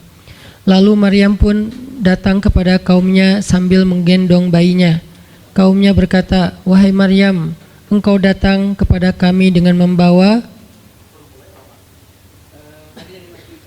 kalau bahasa kita tuh pembawa apa istilahnya, sial apa ya, dengan membawa keburukan, jadi kayak dianggap pembawa kesialan. Wahai saudari Harun, sesungguhnya ayahmu bukanlah seorang yang nista ataupun pendosa, dan begitu juga dengan ibumu bukanlah perempuan yang hina. Lalu Maryam memberi isyarat, fa asyarat ilaih, memberi isyarat dengan menunjuk ke arah bayinya. Lalu mereka berkata, bagaimana kami akan berbicara dengan seorang bayi yang masih digendong oleh ibunya, maksudnya masih terlalu kecil. Ini adalah cuplikan adegan Maryam ketika baru pulang kampung. Jadi ceritanya di ayat sebelumnya, ketika kandungan Maryam semakin besar dan nggak bisa disembunyikan dari penglihatan manusia, Maryam pun pergi menjauh ke sebuah tempat yang tidak ada siapa-siapa. Fahamalathu fantabadat bihi makanan qasiyya. Dia menjauh, mengucilkan diri ke tempat yang nggak dilihat oleh siapa-siapa sampai melahirkan. Jadi kurang lebih sekitar 3 bulan 4 bulan Maryam nggak ada di Al-Quds, nggak ada di di Masjidil Aqsa dan sekitarnya. Dia pergi mengasingkan dirinya supaya tidak ada yang menghujat Maryam karena ngelihat perutnya sudah semakin besar dan dia nggak punya suami. Setelah melahirkan, akhirnya Allah perintahkan Maryam untuk pulang. Setelah Allah ngasih makan, minum dan kebahagiaan buat Maryam, fakuli washrobi wa qarri aina, dengan adegan korma yang menjatuhkan buah-buah rutop dan seterusnya, pulanglah Maryam. Nah, Maryam tahu ketika dia pulang dengan membawa bayi, dia pasti akan dihujat, dicela, dicaci maki, dibully oleh kaumnya. Lalu Allah memberi kepada Maryam bekal. Gimana cara ngadepin yang kayak gitu-gitu? Kata Allah, kalau kamu ketemu manusia, ketemu orang-orang, ketemu kaummu, bilang ke mereka, saya tidak berdebat hari ini. Saya nggak akan berdebat. Jadi dia tetap bisa ngomong, tapi dia bilang, saya nggak akan berdebat. Saya nggak akan bicara dengan siapapun hari ini, karena saya sudah bernazar untuk diam. Bilang kayak gitu kepada kaummu. Maka fa'atat bihi qaumaha tahmiluh. Maka datanglah Maryam kepada Al-Quds, kepada kota Al-Quds dengan membawa bayinya yang digendong. Datang. Baru dari ujung kota kelihatan Maryam, muncullah orang-orang Bani Israel semuanya rame di pasar-pasar mereka, semuanya menghadang Maryam. Maryam tiba-tiba dihadang di gerbang kota Al-Quds. Gak boleh masuk kota Al-Quds. Tadinya ada yang satu orang lihat, Maryam, langsung dia datang ke kota, dia umumkan ke semua orang, wahai Bani Israel, perempuan yang hina yang kita cari-cari sekarang sudah datang membawa bayi haramnya, membawa bayi selingkuhnya, membawa bayi hasil zinanya. Akhirnya orang-orang yang ada di Masjidil Aqsa, yang ada di rumah-rumah, yang ada di pasar, semuanya berkumpul di depan gerbang kota, menghalang Maryam masuk. Kebayang gak perasaan Maryam? Padahal dia itu lahir di situ, dia beribadah di situ, ayahnya orang situ, ulama pula, pamannya Nabi pula di situ, tapi dia sekarang dihadang oleh semua penduduk Al-Aqsa, penduduk Al-Quds, Bani Israel. Ketika Maryam mendekat, mereka mengatakan, ya Maryam, laqad ji'ti syai'an fariya. Ini bahasa Al-Quran. Kalau aslinya lebih tercela daripada ini, karena ini bahasa Al-Quran yang tinggi, Allah menggunakan bahasa simbolik saja. Yang terjadi, mereka mencela Maryam. Mereka bilang, Maryam kamu pembawa sial, Maryam kamu perempuan hina, Maryam kamu tukang zina, Maryam kamu selingkuh, Maryam kamu ternyata pelakor, segala macam. Kebayang gak seorang perempuan yang mulia dituduh dengan kata-kata kayak gini? Sedih, pengen jawab, pengen bilang, saya ini nggak pernah berbuat dosa, ini nih Allah yang ngasih kepada saya nggak punya suami dan saya diberikan anak yang suci dan segala macam. Enggak. Tanya kepada Zakaria kalau nggak percaya, saya punya buktinya segala macam. Nggak usah, diam aja. Maryam bisa ngomong kalau mau. Maryam by the way adalah perempuan secerdas Sayyidah Aisyah. Dia itu kayak Aisyah cerdasnya, kayak Khadijah bijaksananya, kayak Fatimah lembutnya, kayak Asiyah sabarnya. Maryam itu istimewa. Sampai sebagian ulama mengatakan Maryam satu-satunya nabi dari perempuan. Satu-satunya nabi dari golongan perempuan. Sebagian kecil ulama ada yang menyebutkan demikian. Sehingga mereka menyebut Maryam alaihassalam. Saking Maryam ini keren banget, istimewa banget. Tapi jumhur ulama sejarah mengatakan Maryam bukan nabi, tapi dia perempuan solehah, orang soleh, bahkan 1 dari 4 perempuan sempurna di muka bumi, dan tidak ada yang kelima. Cuman ada 4. Kamula minar rijali katsir, kata Nabi. Laki-laki yang sempurna itu banyak, yaitu para rasul dan para nabi. Walam yakmul minan nisa illa arba'ah. Tidak ada perempuan yang sempurna kecuali 4. Asiyah istri Fir'aun, kemudian Maryam anaknya Imran, kemudian Khadijah istri Rasulullah, dan Fatimah bintu Rasulullah. Artinya Maryam ini istimewa banget. Dia kalau mau argumen, dalilnya lebih banyak daripada para rabi-rabi Yahudi yang ada di situ. Karena ketika Maryam dulu berkhidmat di Masjid Aqsa, Maryam itu nggak belajar seperti yang lain-lain. Karena kan dulu orang Bani Israel itu paling anti sama cewek ya. Buat mereka perempuan itu kasta kedua. Seolah-olah perempuan itu nggak punya hak yang sama dengan laki-laki. Laki-laki punya hak belajar di Masjid Aqsa, perempuan nggak boleh. Ini kesenjangan gender di masa Bani Israel dulu. Jadi kalau ada yang mau nuduh Islam sebagai tidak memperhatikan masalah gender, dia harusnya baca sejarah. Justru Islam, Al-Quran, Taurat, Injil mengangkat perempuan untuk setara dengan laki-laki. Awalnya perempuan itu hina di masyarakat Bani Israel, dianggap pembawa sial. Sampai masyarakat jahiliyah sebelum Islam datang, apa yang terjadi dengan bayi perempuan? Dibenamkan dalam pasir hidup-hidup, dibunuh, dilempar dari bukit supaya mati langsung seketika. Kenapa? Termasuk Umar pernah membunuh bayi perempuan. Umar radhiyallahu an. Kenapa dia sedih banget? Karena dia ingat masa lalu ketika dia pernah membunuh bayi perempuan. Kenapa mereka membunuh bayi perempuan? Karena dianggap perempuan ini membawa sial. Tapi datang Islam mengubah tradisi itu, mengubah persepsi publik. Yang tadinya perempuan dianggap hina, dalam Islam dikatakan surga ada di bawah telapak kaki ibu. Muncul harga diri perempuan naik. Apalagi sebaik-baik kalian, yang paling baik untuk istrinya, dan aku yang paling baik untuk istriku di antara kalian. Muncul lagi hadis, kalau seandainya laki-laki mau bersabar terhadap istrinya, maka harusnya dia bersabar 70 kali sehari kalau dia disakiti oleh istrinya. Yang ke-71 baru dia boleh marah. 70 belum boleh marah. Jadi perempuan, ibu-ibu, istri kalau mau bikin suaminya sebel sampai 69 atau 70 boleh lah. Tapi yang ke-71, nah ini udah layak dimarahin. Tapi kan nggak pernah ada sampai 70 kan? Paling juga 10%-nya lah, 7 kali sehari, dan itu istiqomah setiap hari. Hari ini kok kamu gini lagi sih, kemarin udah beda hari, jadi beda hitungannya, 0 lagi mulai dari awal. Tapi nanti ada hadis penyeimbang. Nabi itu kan bijaksana banget. Yang diajarin bukan cewek doang, cowok juga diajarin. Ketika hadisnya supaya memuliakan perempuan ada, nanti ada lagi hadis laki-laki. Seandainya seorang perempuan menjilat luka dan darah dan nanah di tubuh suaminya, itu belum bisa membayar satu saja kebaikan suami kepada dia. Jadi menjilat lukanya aja belum bisa bayar kebaikan, terus ngapain marah-marah coba. Sehingga dua-duanya ada nasihat untuk suami. Kalau istrinya lagi ngambek, namanya juga lagi sedih, ya udah kamu sabar aja 70 kali. Untuk istri jangan ngambek, karena kalau kalian berbuat baik aja belum bisa bayar kebaikan mereka. Terus gimana dong Ustadz? Ya udah, sekarang solusinya adalah sama-sama mengambil sisi baiknya. Kayak gitu nasihat Nabi. Makanya saya agak kurang setuju kalau khutbah Jumat itu memakai hadis menjilat darah dan nanah. Karena yang dengar suami. Wah bener nih khutbah Jumat, saya senang banget khutbah Jumat hari ini. Pulang-pulang, mah tadi khutbah Jumat keren banget. Nih mah, kebenaran aku catat. Nih mah, gak bisa. Kalau khutbah Jumat, pakailah hadis sabar 70 kali. Menasihati suami. Kalau majelis taklimnya ibu-ibu, masalah tadi, seandainya saya boleh menyuruh manusia sujud kepada manusia, saya suruh sujud istri kepada suami. Masing-masing ada hadisnya, jangan disilang.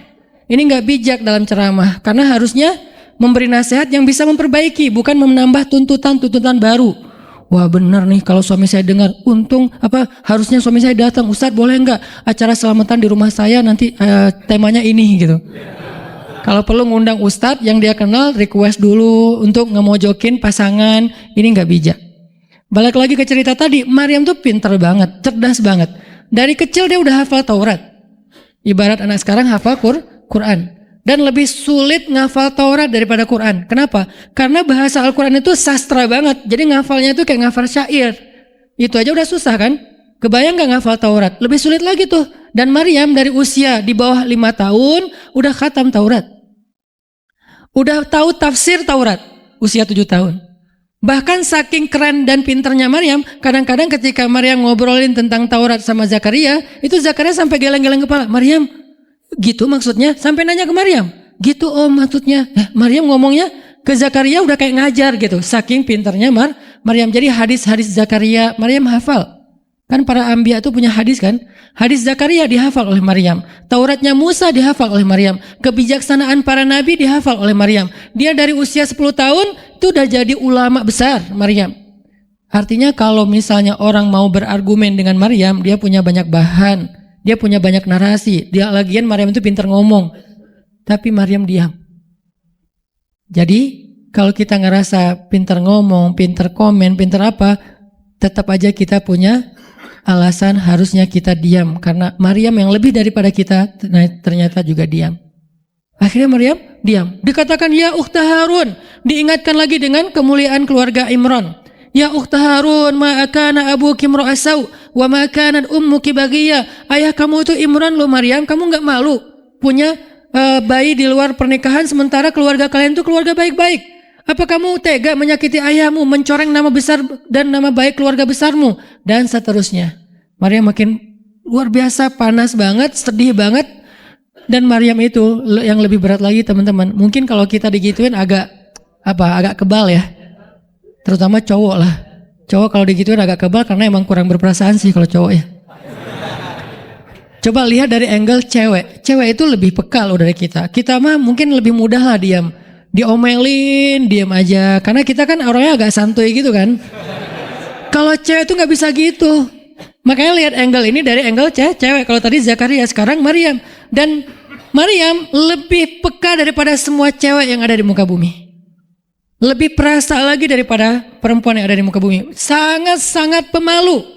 Saking pemalunya, ketemu cowok keren, ta'awuz coba. Cewek itu perasaannya lebih dalam daripada kita. Jadi kalau misalnya cewek-cewek, Maryam tuh nggak punya, ketemu cowok keren aja dia ta'awuz. Siapa cowok keren yang ditemui Maryam? Gabriel loh yang ditemuin. Dan waktu itu Jibril menjelma apa? Fatamassala laha basyaran sawiyya. Jibril menjelma sebagai basyaran sawiyya. Allah yang ngomong tuh, cowok keren. Allah yang bilang keren. Kalau kita merasa udah paling keren, menurut Allah biasa-biasa aja. Karena Allah pernah menciptakan Yusuf, Allah pernah menciptakan Muhammad, Allah pernah menciptakan Yahya. Kita merasa paling keren, Allah pernah menciptakan Sarah, perempuan paling keren juga, Aisyah, Fatimah. Jadi buat kita kayak udah kegeeran paling keren se-Bandung gitu kan ya. Menurut Allah mah biasa. Kalau Jibril, Allah sendiri yang bilang dia tuh emang keren. Jibril emang bukan malaikat, tapi kalau ketemu manusia, kecuali para nabi, Jibril itu menjelma sebagai manusia supaya tidak terlihat wujud aslinya, karena nggak kuat orang lihat wujud aslinya Jibril. Nabi Muhammad aja pertama ngelihat Jibril dengan wujud aslinya pas di Gua Hira itu lari tuh, takut, saking ngerinya Jibril tuh. Jangankan manusia, malaikat aja segan sama Jibril. Jibril lewat, malaikat nggak berani malaikat. Kenapa saya bilang kok disegani? Allah yang bilang di Al-Quran, dia itu malaikat yang disegani. Dzu mirrah kalau bahasa kita, malaikat yang sangat berwibawa. Sehingga di antara malaikat aja nggak ada yang sembarangan bicara sama Jibril. Mau bicara sama Jibril kayak, aduh segan, malu, gitu malaikat. Cuman nggak pakai, itu mah Sunda ya. Pokoknya malaikat mah nggak berani ngomong sama Jibril saking segannya. Kenapa? Gagah banget wujud aslinya. Ketika dia membentangkan sayapnya, itu sayap menutupi timur dan barat. Jadi matahari, bulan, bintang udah gak kelihatan. Yang kelihatan cuma Jibril dengan keagungannya. Itu belum Allah ya, baru ciptaan Allah. Jibril, salah satu makhluk Allah yang paling agung. Sehingga saking kerennya Jibril, Allah gak menyebutnya dengan nama malaikat. Padahal golongannya malaikat, tapi Allah menyebutnya dengan Ruhul Quds, Roh Kudus, yaitu Jibril. Nah ketika ketemu dengan Maryam, Jibril bermisal itu menjelma sebagai basyaran sawiyah, cowok keren banget. Saking kerennya Jibril, Umar aja terkesima ngeliat Jibril. Pernah Jibril datang ngajarin iman, Islam, ihsan kepada Nabi Muhammad, dan Umar ngeliat Jibril terkesima, nggak bisa ngomong, diam aja, benar-benar speechless banget nih Umar. Jibril udah pulang, baru Nabi nanya, Umar tahu nggak itu siapa? Hah, apa Rasul? Gitu. Saking masih kayak terkesima, apa Rasul? Tahu nggak barusan siapa? Siapa ya Rasulullah? Saya nggak kenal orang itu, kok keren banget. Kata Rasul, itulah Jibril. Masya Allah, itu Jibril. Ya Alhamdulillah bisa ngeliat Jibril langsung, tau gitu tadi. Gitu ya. Kalau bahasa kita mah udah langsung pengen foto-foto kan sama Jibril. Kebayang nggak cowok sekarang lihat Jibril? Baru lihat apa? artis Korea aja kita udah kayak gimana kan, BTS atau apa, udah segala macam, udah guling-guling, udah gigit jari, baru BTS doang. Kadang-kadang nggak ngeliat BTS langsung, cuma lihat di TV doang, udah aku nggak bisa gini, aku nggak bisa gitu kan ya. Belum ketemu Jibril loh. Jadi nggak ada lah artis sekeren Jibril. Baru Yusuf aja udah pada ngiris tangan, belum malaikat. Sampai ketika cewek-cewek ketemu Yusuf, mereka bilang apa? Ini bukan manusia, ini malaikat. Jadi gantengnya Yusuf tuh bukan ganteng-ganteng apa? Itulah. Ganteng kok hewan gitu kan. Ini ganteng-ganteng malaikat. Belum ada tuh film atau sinetron itu. Yusuf itu ganteng-ganteng ganteng-gantengnya tuh malaikat. Levelnya tuh level malaikat. Jadi kalau ada Jibril, ada Yusuf kayak, nih yang mana Yusuf, mana Jibril ya? Keren dua-duanya. Nah Jibril datang ketemu Maryam bukan di atas panggung rame-rame. Berdua coba, intimate banget kan? Kalau di atas panggung teriak-teriak nggak keren lah, biasa aja. Ini tuh berdua, private banget. Di satu ruang kecil, berdua nggak ada yang tahu, tiba-tiba Jibril berdiri di depan Maryam, senyum dengan khas senyumnya malaikat yang mematikan gitu. Maryam pas buka mata lagi zikir, ngelihat Jibril depan matanya keren banget, langsung Maryam bilang apa? A'udzubillah. Cie, wibawa banget kan Maryam? A'udzubirrahmani minka in kunta taqiyya. Jadi emang elegan sih orang-orang soleh tuh. Dia langsung nunduk, dia bilang A'udzubirrahmani minka in kunta taqiyya. Aku berlindung kepada Allah yang Maha Rahman. Kenapa ngomongnya Rahman? Karena keren. Kalau enggak keren, a'udzubillah. Karena keren, a'udzubirrahman. Tapi masih ta'awuz, cuman pakainya Rahman karena Allah tuh Maha Pengasih yang udah bikin kamu tuh keren. Diksinya luar biasa ya. Maryam nggak bilang a'udzubillahi minasyaitonirrajim. Enggak, ini enggak layak dibilang syaitan, ini terlalu keren. Jadi nggak bisa a'udzubillah, a'udzubirrahman. Berarti Maryam itu pinter. Sampai dia bisa milih diksi Asmaullahil Husna. Dia nggak pakai diksi Allah, dia pakai diksi Ar-Rahman. Karena yang datang itu wajahnya tuh wajah orang baik, tapi keren. Akhirnya a'udzubirrahmani minka in kunta taqiyya, kata Maryam. Jibril juga elegan, faham maksud Maryam. Maksudnya kamu siapa? Itu pertanyaannya. Maryam gak nanya, kamu siapa ya? Enggak gitu. Kan gaya culun-culun kayak caper gitu kan. Kak, kamu siapa ya? Aku ada salah sama kamu. Enggak gitu sih Maryam ngomongnya. Saking elegannya Maryam, dia nanya kamu siapa tapi pakai kalimat zikir. Keren gak sih? Kita kadang-kadang zikir a'udzubirrahmani minka in kunta taqiyya. Artinya apa Mbak? Sama-sama gak elegan ya. Kalau Maryam sama Jibril dua-duanya elegan. Bahasa orang elegan itu emang banyak kode sih.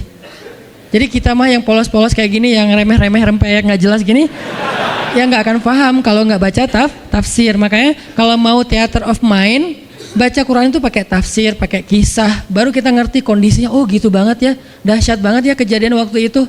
Jibril datang dengan wujud yang kerennya. Maryam pengen nanya kamu siapa? Kok tiba-tiba masuk ruangan saya? Tapi bahasanya a'udzubirrahmani minka in kunta taqiyya. Aku berlindung kepada Allah yang Maha Baik darimu kalau kamu takut kepada Allah. Maksudnya kamu siapa?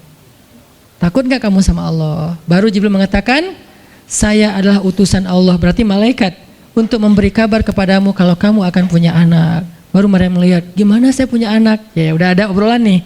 Dan mereka udah biasa aja, oh Jibril, saya kira siapa? Udahlah, nggak mungkin. Artinya udah kayak gitu nih kesolehan Maryam. Artinya Maryam itu orang yang sangat peka banget, perasaannya dalam banget. Terus nanti ketika Maryam melahirkan anak, tahu nggak kata-kata Maryam apa? Ya laitani mittu qabla hadza wa kuntu nasyam mansiya. Saat Maryam merasakan sakitnya kontraksi, mau melahirkan Isa, Maryam itu sambil kontraksi sambil bilang ya laitani mittu qabla hadza wa kuntu nasyan mansiya. Aduhai seandainya saya mati aja sebelum kejadian ini dan saya dilupakan oleh manusia seolah-olah saya tidak pernah ada. Kenapa Maryam ngomong kayak gini? Maryam ngebayangin betapa malunya dia nanti kalau harus membawa bayinya ketemu Bani Israel yang pada bawel. Bani Israel itu terkenal kaum yang paling bawel. Bawelnya banget. Kalau kita baca Al-Baqarah itu isinya kebawelan Bani Israel. Kata Nabi Musa, sembelihlah Al-Baqarah. Al-Baqarah itu kan banyak, yang warna apa? Cari yang warnanya bersih. Yang bersih kan juga ada belang-belangnya nggak dikit. Terus yang beratnya berapa kilo, yang dari mana, dari Bali atau NTB atau dari mana, bawel banget. Udahlah cari aja seekor sapi, sembeli beres. Tapi nanya lagi, bertele-tele. Itulah Bani Israel. Dan Maryam tahu banget karakter kaumnya. Jangankan dengan fitnah kayak gini nih, ketemu Nabi yang udah menyampaikan hal yang benar aja, itu di debatnya tuh habis-habisan. Apalagi dengan kondisi Maryam. Makanya Maryam takut banget, dia nggak kuat menanggung malu. Kalau kita mungkin masih kuat lah nanggung malu, kadang-kadang malah malu-maluin gitu kan. Kalau Maryam nggak kuat nanggung malu, berarti orang yang seperti ini harusnya kan berat banget untuk diam kan, nggak akan kuat diam, harusnya dia ngomong gitu, dia belain diri. Tapi Maryam itu sisi lainnya adalah perempuan yang mukminah, siddiqah, sangat yakin sama Allah. Allah suruh diam, ya udah diam. Gimana pun dihujat, diam. Kata Allah diam. Ya Allah mereka bilang saya tuh berzina, diam. Ya Allah bilang ini anak haram, ini anak saya nih, anak yang mulia, anak yang satu-satunya ketika lahir nggak disentuh setan di antara manusia loh. Satu-satunya manusia ketika lahir nggak disentuh setan. Nabi Muhammad setannya malah diislamkan, beda, kerannya itu beda. Kalau Isa nggak disentuh setan, kalau Nabi Muhammad setannya malah masuk Islam. Masing-masing punya keistimewaan lah. Tapi satu-satunya manusia yang lahir nggak disentuh setan, cuman Isa. Kita semuanya pernah disentuh. Lahir langsung. Apa sih lo datang-datang ke dunia nggak nambah-nambahin kerjaan gua gitu kan. Kita nih orang biasa, jadi pas lahir tuh udah ada langsung setan bisik-bisik, yuwas bisufi sudurinas. Makanya disuruh azan kan. Karena kenapa? Biar nggak dibisikin sama setan. Dan kalau bisa suara azan kita harus lebih lembut daripada suara setan, karena setan juga kayak nge-tricky gitu. Saya ibu kamu. Anak bayi dinina bobokan sama setan, hiduplah iblis gitu-gitu kan. Jadi kayak didoktrin sama setan, iblis itu keren, iblis itu soleh, iblis itu baik, tapi pakai bahasa nasyid. Lagunya tuh kayak akustik gitu, lembut banget gitu kan. Makanya suara muazin kalau azanin anaknya yang lembut, jangan azan Allahu Akbar, asyhadu alla ilaha illallah. Dia malas ke masjid nanti kalau udah dewasa. Kenapa? Gue malas banget dengan suara ini nih. Salahnya siapa coba? Salah ayahnya. Belajar azan di Al-Latif sama Muzammil sama Teras Tahfiz, biar azannya tuh kayak Allahu Akbar. Bayinya senyum-senyum. Ntar gue bisa lebih dari itu. Canda. Intinya adalah Maryam itu pemalu banget. Jadi dia bisa banget untuk ngebales, tapi dia diam. Sampai akhirnya fa'asyarat ilaih, dia memberi isyarat. Arti memberi isyarat, dia nunjuk ke arah Isa alaihissalam yang masih digendong. Kalau kalian mau ngomong aja sama bayinya. Allah yang nyuruh kayak gitu. Makin kayak marah dan makin menjadi-jadi orang Bani Israel ketika Maryam memberi isyarat nunjuk ke arah Isa. Mereka bilang, ya Maryam, kamu udah gila apa? Sekarang kamu nyuruh kami bicara dengan bayi yang masih dalam gendongan ibunya.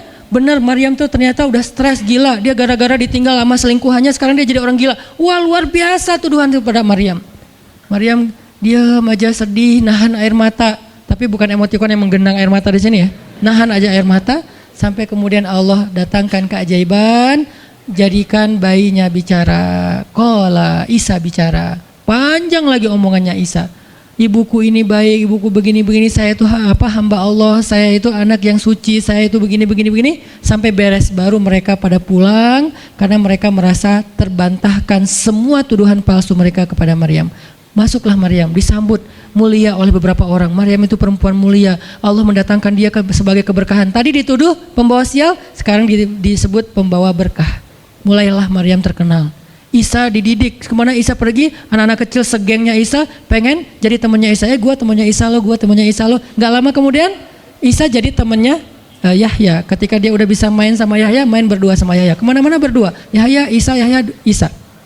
Tapi usianya agak jauh berbeda. Ketika Yahya udah masuk SD, Isa barulah lahir. Jadi kayak agak sekitar 7-10 tahun lah kurang lebih mereka jarak usianya. Tapi pas Isa udah remaja, mereka udah nyambung ngobrol. Nah, kelebihan masing-masing, kalau Yahya ini penghafal kitab Taurat, datang Isa, Yahya menghafal kitab Injil. Yahya Nabi, Isa Rasul, satu level di atas Nabi. Kalau Nabi mengikuti ajaran Rasul sebelumnya, kalau Rasul membawa ajaran baru. Jadi sebelum Isa lahir, Yahya mengikuti ajaran Musa dengan kitab Tauratnya. Setelah Isa lahir, Yahya mengikuti ajaran Isa dengan kitab Injilnya. Jadi bisa dibilang Nabi yang mengikuti dua ajaran Rasul, Yahya alaihissalam. Dia menghafal dua kitab suci sekaligus, Taurat dan Injil. Perempuan Maryam radhiyallahu anha, dia menghafal kitab Taurat dan Injil dari anaknya sendiri. Inilah kisah Maryam yang mendapatkan keajaiban dengan cara diam. Terakhir, kisah Nabi Muhammad SAW ketika beliau bahasa lebih tepatnya dalam tanda petik ya, biar nggak bisa disalahin, kayak didiemin lah sama istri-istri beliau, gara-gara istri-istrinya ngambek. Di dalam surat At-Tahrim, surat 66, coba kita buka, surat 66. Ini juga kalau teman-teman baca kisah surat ini tuh luar biasa ya. Kita kayak baca novel atau kayak nonton film. Keren banget. Saya memang senang banget dengan sirah Nabi dan para anbiya. Dan terutama kalau sirah ini berbentuk storytelling, bukan data sejarah ya. Karena membaca data sejarah itu emang agak-agak liar sih. Tapi kalau storytelling kan kita adegan ya. Wah seru ya. Itu lebih keren daripada Disney, Marvel, Endgame, atau apalah. Lebih seru baca sirah kalau kita paham. Surat 66 ayat 4. Ayat 5. Ayat 5. Itu tuh ceritanya, saya langsung ke ceritanya aja. Ceritanya kan waktu itu Nabi itu punya kebiasaan kalau habis asar sampai maghrib, Nabi ngapain pertanyaannya? Apa sih yang dilakuin Nabi antara asar dengan maghrib? Ternyata kebiasaan Nabi di hari Jumat di hari-hari biasa antara asar dengan maghrib itu adalah keliling ke rumah-rumah istrinya. Antara asar dengan maghrib itu waktu family time lah, keliling antara rumah-rumah istrinya. Kalau nggak habis dalam satu hari, besok dilanjutin. Nah hari itu Nabi datang ke rumah Maria yang dari Mesir itu, istri beliau yang dari Mesir, Maria Kiptiyah. Dan lama di rumah Maria, nggak pindah-pindah gitu. Sementara Hafsah sama Aisyah udah nungguin Nabi di rumahnya Aisyah berdua. Karena emang Hafsah sama Aisyah ini kan ngegeng banget ya berdua ya, kayak soulmate banget lah. Walaupun sama-sama istri Nabi, tapi mereka kayak fair berdua tuh nggak ada masalah. Kalau yang dengan yang lain mereka cemburu. Nungguin di rumah Aisyah. Hafsah, Nabi di rumah siapa sih sekarang? Kata Hafsah, di rumah Maria. Kok lama banget sih di rumah Maria, dikasih makan apa sih? Gak tahu tuh, dari tadi kita tungguin gak datang-datang. Kan sesama cewek nih ngobrol. Lama gak datang-datang, menjelang maghrib Nabi baru datang. Aisyah udah agak bete nih, lama banget sih giliran di Maria aja datang lama, di rumah saya gak datang-datang. Begitu Nabi datang, tuh Nabi datang. Diam aja Aisyah sama Hafsah. Assalamualaikum. Waalaikumsalam. Kayak ngambek gitu kan. Kata Nabi, Aisyah kenapa? Hafsah kalian kenapa? Kata Aisyah, ya iyalah sedih. Kok di rumah Maria lama banget, dikasih makan apa sih, enak ya? Kata Aisyah. Enggak makan apa-apa, cuma minum madu. Oh kata Hafsah, pantesan kok bau mulutnya nggak enak. Pasti madunya nggak benar tuh di sana tuh. Iya nggak benar, jangan minum madu lagi kata Aisyah. Kata Nabi, ya udah mulai sekarang saya nggak akan minum madu lagi. Demi apa? Menyenangkan hati Aisyah. Aisyah langsung yes, Nabi nggak akan minum madu lagi. Demi saya, berarti saya kan istimewa banget. Kenapa bisa istimewa? Karena aslinya Nabi itu hobi banget minum madu. Kayak saya mungkin senang minum kopi, tapi demi istri, mulai sekarang saya nggak akan ngopi lagi. Kan istri saya ngerasa, wah demi aku tuh dia nggak mau ngopi lagi. Kan keren kan? Akhirnya Aisyah ngomong ke istri-istri yang lain, kalian tahu nggak? Kata Aisyah, kayak ngomong di grup gitu kan? Tapi grupnya bukan grup WhatsApp, grup mereka gitu. Kalian tahu nggak? Nabi sekarang nggak akan minum madu lagi loh. Kenapa? Karena aku. Wah keren ya Aisyah, istimewa banget ya, sampai Nabi rela gak minum madu, padahal madu itu baik, Nabi senang juga demi Aisyah, ya demi aku gitu. Akhirnya Aisyah bahagia. Allah gak ridho. Begitu Nabi ngomong kayak gitu, Allah turunkan ayat pertama surat At-Tahrim, ya ayuhan Nabi. Jibril langsung turun, ya Rasulullah ada pesan. Ada pesan tuh dari Allah. Kata Rasulullah, pesan apa Jibril? Nih, ya ayuhan Nabi, lima tuharrimu ma ahallallahu lak tabtaghi mardhata azwajik. Kenapa engkau mengharamkan apa yang Allah sudah halalkan bagimu? Hanya pengen menyenangkan hati istrimu, wahai Rasul? Astagfirullah, salah ngomong saya. mengharamkan ya Allah halalkan. Astagfirullah ya Allah, mulai sekarang saya akan minum madu lagi. Astagfirullah, astagfirullah, maafin saya ya Allah. Jibril balik ke Allah, kasih tahu Nabi akan minum madu lagi. Nabi ngomong ke istri-istrinya, ngumpulin semuanya kecuali Aisyah. Semuanya dikumpulin. Ada Hafsah di situ.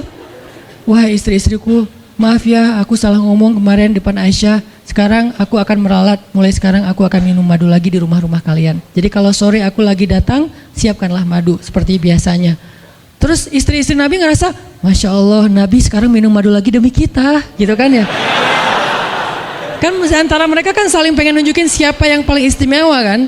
Demi kita sekarang Nabi udah minum madu lagi. Nabi sampai meralat kata-katanya. Akhirnya ternyata kalimat itu sama Hafsah disampaikan ke Aisyah. Kalau bahasa sosmed kita di capture, di forward. Kan bahaya banget kan? Disampaikan ke Aisyah. Aisyah tuh lihat Nabi sekarang minum madu lagi loh. Demi siapa coba? Demi kami. Aisyah, innalillah, jadi Nabi gini. Cuman Aisyah nggak sampai ngomong kayak kita. Dasarnya cowok di mana aja sama gitu. Itu mah kata-kata cewek sekarang ya. Kalau Aisyah kan elegan kan nggak ngomong gitu. Akhirnya pas Nabi datang Aisyah diam. Aisyah diam. Kata Nabi, Aisyah kenapa? Aisyah kenapa? Oh jadi gitu, di belakang ternyata sekarang minum madu lagi. Hah? Nabi langsung datengin sama Jibril. Rasulullah tahu nggak kenapa mereka rame-rame sekarang? Siapa yang ngasih tahu nih ke Aisyah? Jibril ternyata jadi penengah, makanya jangan macam-macam deh sama Nabi. Ada Jibril, ada Allah kan, susah gitu membuat rahasia. Tahu nggak Rasulullah kenapa Aisyah ngambek? Kenapa wahai Jibril? Gara-gara Hafsah ngebocorin rahasia Nabi kepada Aisyah. Oh ini kerjaan Hafsah, kata Nabi. Oke, Hafsah. Panggil nih Hafsah. Dipanggil Hafsah, kata Nabi, Hafsah, kamu udah membocorkan rahasia saya. Ini menurut sebagian tafsir. Memang ada banyak tafsir sih. Salah satu tafsirnya kayak gitu. Hafsah, kamu udah membocorkan rahasia aku. Dan sekarang istri-istri pada ngambek.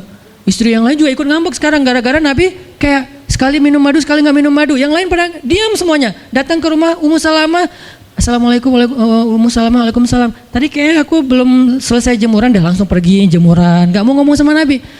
Maria, assalamualaikum, waalaikumsalam. Kayaknya tadi aku lagi sibuk nyetrika deh. Jadi gak ada yang mau ngomong sama Nabi. Diam semuanya. Nabi kan jadi sedih kan. Gara-gara siapa coba? Gara-gara Hafsah. Akhirnya Nabi bilang, Hafsah, aku kecewa banget dengan sikap kamu. Kamu gak jaga rahasia aku. Sekarang aku antar kamu pulangnya ke rumah Umar. Bahasa lainnya diceraikan. Hafsah dicerain sama Nabi. Kerennya Hafsah pas digituin, dia cuma nangis. Dia nggak bilang, ya Rasulullah, Rasul tega nyerain saya, terus saya gimana? Gitu. Enggak. Rasulullah cuma masalah madu doang, cuma masalah capture dan saya forward doang kayak gitu langsung diceraikan. Tega banget sih Rasulullah. Rasulullah nggak punya hati apa? Enggak. Hafsah tuh diam. Ini nih keajaiban diam yang lain ya. Diceraikan sama Nabi. Innalillah, astagfirullahalazim. Hafsah yuk kita pulang ke rumah Umar. Iya ya Rasulullah, pulang aja. Baik banget nih Hafsah, soleha banget. Jadi by the way emang semua istri Nabi itu soleha, cuman namanya perempuan kadang-kadang muncul sifat dasarnya mereka cemburu, mereka sedih, mereka baper. Tapi itu manusiawi dan perempuan yang soleha pun merasakan hal itu. Hafsah pulang ke rumah Umar. Assalamualaikum, waalaikumsalam, dibuka sama Umar. Ya Rasulullah, Hafsah langsung masuk ke kamarnya. Ya Rasulullah, anak saya bikin salah apa? Pasti dia nyakitin Rasulullah ya. Maaf ya Rasulullah. Langsung Umar marah-marah. Hafsah, kamu ngapain sama Rasulullah? Hafsah diam aja. Dimarahin habis-habisan sama Umar. Umar tahu sendiri sayang banget kan sama Nabi. Ketika ada masalah antara Nabi dengan anaknya, pasti yang dimarahin anaknya, bukan Nabi. Nabi pulang, Hafsah diomelin sama Umar. Diam aja, nggak ngomong apa-apa. Diam. Akhirnya Jibril turun. Jibril turun, ya Rasulullah ada pesan dari Allah. Apa wahai Jibril? Di surat At-Tolak, surat putus. Kan At-Tolak itu artinya diputusin. Bahasa ini pesantrennya dicerai. Turun surat At-Tolak. Kata Jibril, Allah nyuruh kamu raji'ha ya Rasulullah, raji'ha innaha qawwamah sawwamah fa innaha min azwajika fil jannah. Wahai Rasulullah, rujuk Hafsah, rujuk Hafsah. Disuruh rujuk. Allah nggak reda Rasul menceraikan Hafsah. Tahu nggak kenapa Allah begitu membela Hafsah ketika Hafsah ada masalah dengan Rasul? Salah satunya karena Hafsah diam. Harusnya Allah ngebela Rasul, Umar aja ngebela Rasul, sahabat-sahabat ngebela Rasul karena Rasulullah selalu benar. Tapi Allah ngebela Hafsah. Kenapa? Karena Hafsah diam, sebegitu ajaibnya diam. Sampai ketika ada seorang perempuan bermasalah dengan kekasih Allah, Allah malah membela perempuan ini, bukan kekasihnya. Raji'ha ya Muhammad, rujuk Hafsah, rujuk Hafsah. Dia itu istrimu di dunia dan di surga. Akhirnya Rasulullah, jadi saya rujuk wahai Umar. Ya Hafsah masih nangis di kamarnya. Balik lagi Rasulullah naik onta ke rumah Hafsah. Assalamualaikum, waalaikumsalam. Ya Rasulullah udah saya marahin tuh. Hafsah, kata Umar, udah nggak apa-apa Rasulullah, udah nggak usah bersedih, udah saya marahin habis-habisan dia tuh. Kata Rasulullah, Umar, aku pengen ngomong sama Hafsah. Ya Rasulullah jangan, biar saya aja ngomong. Dia emang nggak bisa ketemu sama Rasul. Ya Umar, aku pengen ketemu sama istriku. Hah, istrimu? Hafsah, itu Rasulullah. Keluar lagi Hafsah, soleha banget, lembut banget. Keluar, ada apa ya Rasul? Hafsah tuh nggak marah-marah. Ada apa Rasul? Hafsah, aku pengen ngomong sama kamu. Umar diam bingung. Kata Rasulullah, Hafsah, aku ingin ajak kamu balikan. Romantis gak sih? Rasul pengen ngajak Hafsah balikan. Kok balikan sih Ustaz? Ya rujuk kan balikan. Rujuk artinya kembali ya, balikan. Hafsah balikan yuk. Umar bingung. Hah, balikan? Hafsah, Allah yang nyuruh aku untuk merujuk kamu. Umar makin bingung. Hafsah, kamu keren banget, sampai Allah belain kamu gitu. Kata Nabi, Hafsah, Allah turunkan ayat khusus tentang kamu di surat ini. Umar makin bingung, sampai turun ayat, Masya Allah, anakku ini subhanallah, Masya Allah gitu kan ya. Akhirnya, ya Rasulullah, Allah sampai turunkan ayat tentang masalah ini. Alhamdulillah, Hafsah sujud syukur, Hafsah nangis, Hafsah langsung meluk Rasul. Umar, aduh gimana nih? Udah beres gitu, Hafsah dibawa pulang sama Rasul, boncengan berdua. Hafsah boncengan sama Rasul. Naiklah mereka, mobil mereka yang bermerek onta itu. Gimana cara pulangnya? Di depan rumah Umar, Rasulullah langsung berlutut, langsung ngasih tangan buat Hafsah. Hafsah megang tangan Nabi, injak lutut Nabi, naik ke atas onta. Itu tuh romantis banget. Lalu Rasulullah bonceng Hafsah. Tadi kan cerita Hafsah dicerai sama Nabi itu kan heboh di grupnya istri-istri Nabi kan. Hafsah dicerai loh. Jangan-jangan kita juga dicerai. Soalnya Nabi udah nggak mau ngomong sama kita. Astagfirullah. Jadi grup Nabi, istri-istri Nabi itu pada khawatir kalau mereka juga sama nasibnya dengan Hafsah. Pada bingung. Tapi tiba-tiba mereka ngelihat Hafsah pulang ke rumahnya dibonceng Nabi. Itu tuh langsung trending loh. Istri-istri Nabi, tahu nggak tuh Hafsah dirujuk sama Nabi sampai turun ayat di surat Al-Talaq. Oh gitu. Wah Hafsah keren banget ya. Wah istri-istri Nabi pada cemburu pada Hafsah. Diturunkan Hafsah, yang lain pada ngintip Hafsah. Sampai masuk ke rumahnya. Nabi beres di rumah Hafsah, keluar masuk ke masjid. Dia di masjid. Istri yang lain Nabi nggak mau ngomong. Aisyah, Ummu Salamah, Saudah, Maria, Sofia, siapa lagi? Yang Zainab bintu Jahsy, semuanya Nabi diamin, nggak mau diajak ngomong. Datang satu-satu, ya Rasulullah mau dibuatin minum apa? Astagfirullah, subhanallah. Datang lagi Aisyah, Rasulullah capek, subhanallah. Diam semuanya, nggak ada yang mau diajak ngomong sama Nabi. Udah mereka akhirnya pada pulang, bingung. Nasib kita gimana ya? Tanya ke Hafsah yuk. Sekarang Hafsah jadi kayak selebritinya. Hafsah, pada datang ke rumah Hafsah. Hafsah bantuin kita dong. Sampai Aisyah aja yang tadinya kayak apa? Bisa dibilang kayak pemimpin istri Nabi kan. Aisyah paling cerdas, paling disayang sama Nabi. Sekarang Aisyah diam-diam ngomong, Hafsah bantuin dong. Kita nih lagi digantung sama Nabi. Kata Hafsah sekarang kan kayak lagi di atas angin gitu. Kalian sih nyakitin Rasul, cie. Hafsah tuh kayak wah, lagi masa-masanya Hafsah gitu kan. Hafsah gimana dong? Ya udah ngomong aja langsung sendiri. Rasulullah nggak mau ngomong sama kita. Ya udah coba minta tolong ke ayah kamu Aisyah, kan ayah kamu dekat sama Rasulullah. Akhirnya ngundang Abu Bakar. Ya Abu Bakar, baca deh tafsir dari ayat-ayat ini. Abu Bakar datang, ayah tolongin kami dong. Kenapa? Kami itu dianggurin sama Nabi, didiamin, digantung udah seminggu lebih. Jangan-jangan kami juga dicerai kayak Hafsah. Kalau Hafsah dicerai tapi udah dirujuk, kami gimana nasibnya? Akhirnya ya udah biar aku yang ngomong sama Rasul. Datanglah Abu Bakar ke masjid. Rasul lagi zikir. Ya Rasulullah, itu istri-istrimu ngutus saya. Subhanallah. Ya Rasulullah, Masya Allah. Ya Rasulullah, la ilaha illallah. Abu Bakar aja Rasul nggak mau ngomong sama dia. Padahal Abu Bakar itu udah paling akrab sama Nabi. Abu Bakar diam, nggak bisa diajak ngomong nih. Abu Bakar balik lagi ke rumah istri-istri Nabi. Kata istri-istri Nabi, gimana Abu Bakar? Astagfirullah, innalillah. Gimana kalau Abu Bakar aja nggak bisa, gimana yang lain? Terus akhirnya datang lagi ke Hafsah. Hafsah bantuin dong. Kita udah nggak jelas nasibnya nih. Kata Hafsah, ya udah aku minta tolong ayahku ya. Hafsah masih kayak nggak mau langsung ke dia gitu. Ya udah aku minta tolong ayahku ya. Panggillah Umar. Ayah bantuin mereka dong. Nasib mereka sekarang lagi terkatung-katung gitu. Umar marah. Kalian sih. Nah, tadi kan yang diomelin Hafsah kan. Sekarang diomelin semua istri Nabi, diomelin sama Umar. Dan salah satu kalimat omelannya Umar itu tuh kerennya Umar sampai di-repost sama Allah. Coba, ada nggak manusia yang kata-katanya di-repost Allah? Nggak ada, cuman Umar. 2 kali kata-kata Umar di-repost oleh Allah. Arti di-repost apa? Ditayang ulang di Al-Quran. Kan repost itu berarti tayang ulang kan? Di capture, langsung di copy, paste, langsung ditayangin. Itu tuh kata-kata cuman Umar yang pernah digituin sama Allah. Kata-kata Umar apa? Ayat ke-5.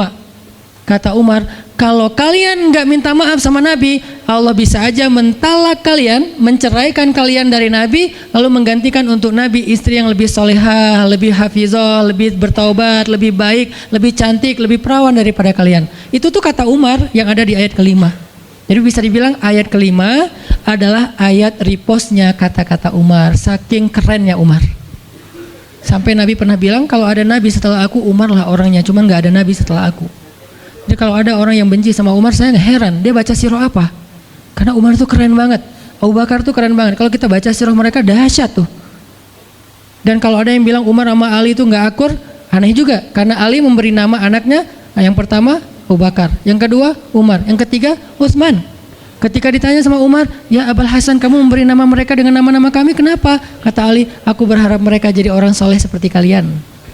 Terus gimana caranya Ali ngasih nama Umar sementara dia benci sama Umar? Gak mungkin dia benci. Masa ngasih nama orang yang dibenci kan? Dek, namanya siapa? Namrud. Kok Namrud sih? Kan ayah saya benci banget sama Namrud. Datang lagi, dia namanya siapa? Iblis. Kok iblis sih gitu kan ya? Gak mungkin lah. Ngasih nama anak pasti karena sayang. Kayak saya ngasih nama Aisyah, Maryam, Mutia, Yahya, Ertugrul itu karena memang saya ngefans dan ngidolain banget dengan nama-nama ini. Yahya, Ayyash, 3 tokoh di situ. Nabi Yahya, Ayyash sahabat Nabi, dan Yahya Ayyash mujahid Palestina. Jadi 3 tokoh sekaligus. Nabi Yahya saya ngidolain banget supaya Yahya jadi anak kecil yang seperti Nabi Yahya menghafal Quran. Kedua, Ayyash itu sahabat Nabi Muhammad.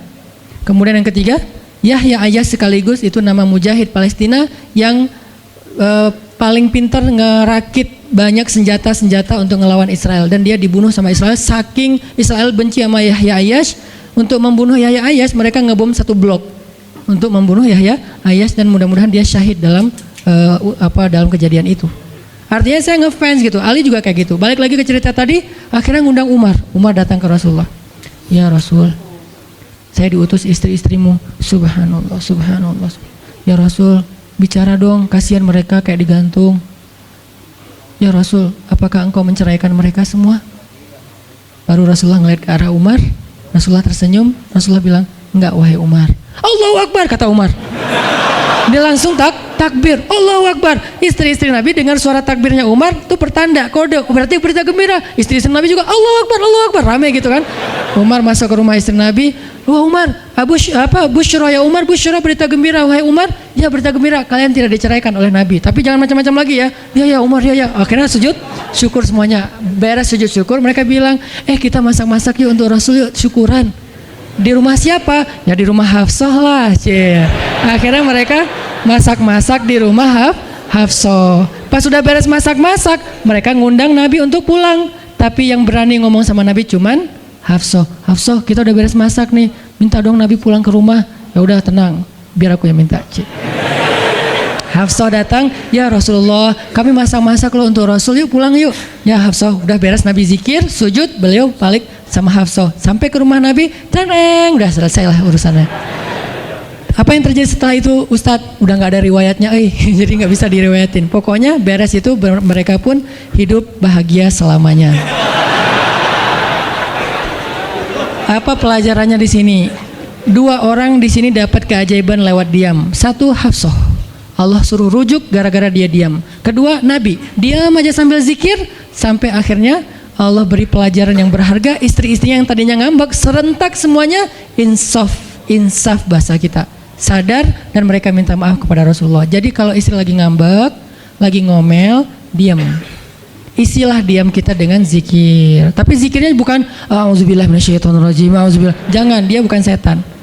Dia hanya lagi ngambek. Subhanallah, masya Allah, alhamdulillah. Yang paling efek itu la haula wala quwata illa billah. Itu ngefek banget. Mudah-mudahan ini bisa menjadi penyemangat, motivasi untuk kita semuanya. Betapa kata as-samt as-sukut, diam aja dalam Islam itu adalah kebaikan yang luar biasa dahsyat. Mudah-mudahan itu bisa jadi behavior, perilaku kita sehari-hari, perilaku kita di sosial media, perilaku kita di jalan, di rumah, dimanapun, sehingga orang yang sudah hijrah, udah ngaji, mukmin, harusnya bisa menjadikan diam sebagai bentuk pembelaan diri kalau dia ada masalah. Barakallahu fiikum. Subhanakallahumma wa bihamdika asyhadu an la ilaha illa anta astaghfiruka wa atubu ilaik. Assalamualaikum warahmatullahi wabarakatuh.